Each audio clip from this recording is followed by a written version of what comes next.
Kev, welcome back to the channel. So it's been about a year since I last down and seen you, and I've been down today and you've been helping out fix my cold steel SRK. You've gun blued it for me and you've put a convex edge on it. Can you tell me why you use convex edges on your knives? Because I've noticed that with all your blades.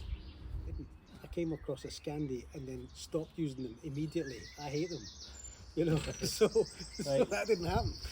So when did you actually come across your first Scandi, and tell me why you stuck with the convex then? First Scandi would have been on a bushcraft course, that I'd taken part in down in the Lake District, right, with a reputable company. And when you went down on that course, I took my own knife, not one I'd made, but at that point I had a Falkneven PHK. Oh, I like that. Yeah, I've still got that, but this was supposed to be the perfect hunter's knife, and I like the continuous curve with it. I like the drop point, upstrike drop point effectively. I like the fact that it had a little bit of a metal tang sticking out the end so you could chap on it. It had a guard.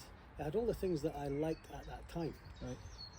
But once I bought it, what I didn't like was the convex grind. How come? It was too obtuse.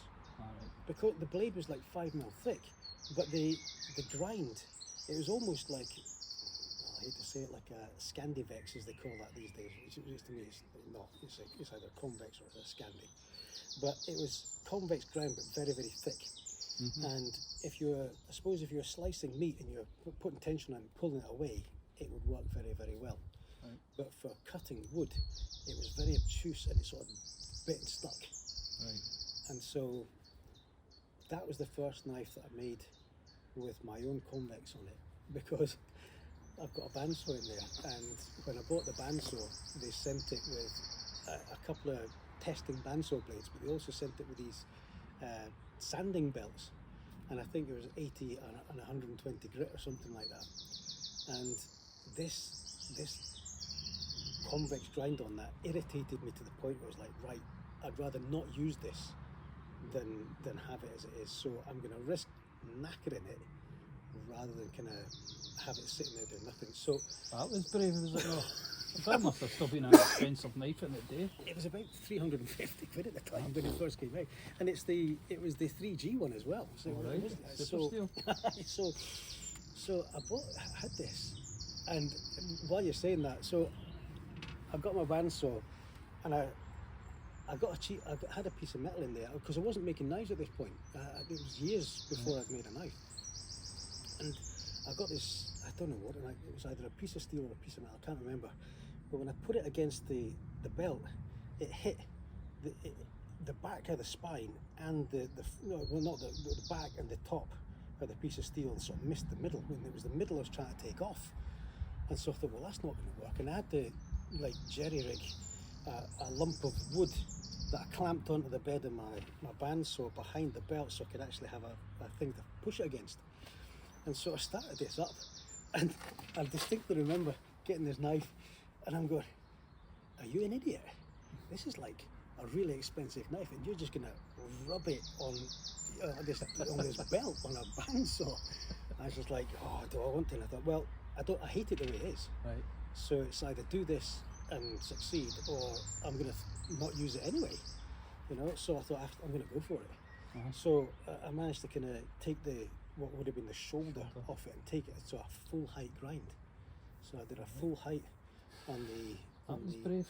Yeah, I did actually catch the spine at one point. I've still got the knife. Maybe another time when we're doing this again, I'll bring it out and I'll show you. But it's still got this bit where I caught it because I twisted it at an angle, and it bit into the spine, which irritated me because the rest of it worked really, really well. Right. And so I did this full height cut, and I was like looking at it. It was like a wee sort of like 5.5 or 6 inch katana is what it looked like, and I was just like, oh yeah, that's going to work. And so I took this down to this bushcraft course, and when we first started, you got introduced to all this kind of stuff, and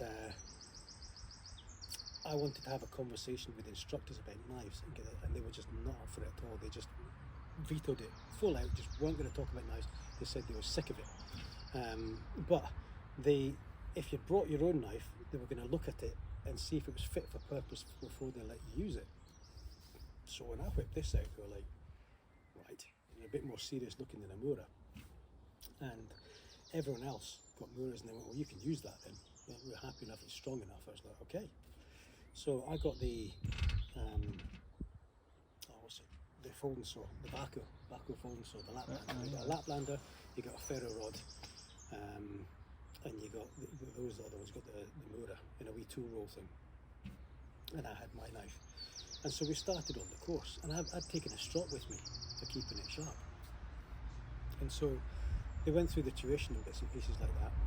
And this was really interesting because this was my first direct comparison with other people using what was seen as the knife to use versus something that I'd bodged up in my workshop with kind of like makeshift tools. And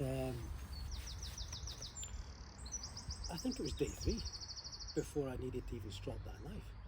And the other guys that were there, they were sharp. They sharpened that. They were given lessons on how to sharpen the knife the first day, Right. but they were all sharpening it the first day, whereas I wasn't. And then the next day, they were at certain points they were either sharpening the knife during the day or at night, and this went on for the whole week we were there. And I think, as I said, it was day 3 before I actually hung the strop up on a branch, pulled it tight, and started giving it that. And the other students, they turned around to the instructor, well, what's he doing? And you could see them look round it on. They weren't happy with me at all, you know. And he's like, well, why is he not sharpening his knife? It'd been the other things. You know, he's got a different knife from you guys. And the little mutterings happening the first 2 nights. And then the third night I stropped it. And what's he doing there? He's stropping it. Why is he doing that?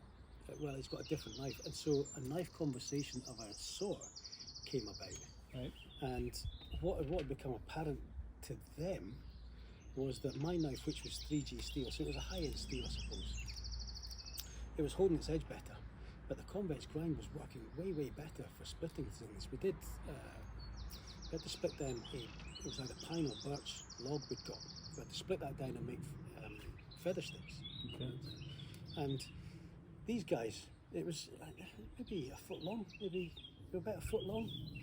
They were having to beat in the Mura, and they were having to take it towards the edge of the log, not central, because of the diameter of it, take it to the edge. Slicing the pie. Aye, you're taking a slab off the side of it, if you like, but they were having to like batten this, and they were going almost the full length of this log before it would actually split off, or get down so far they could get the fingers in and pop it off.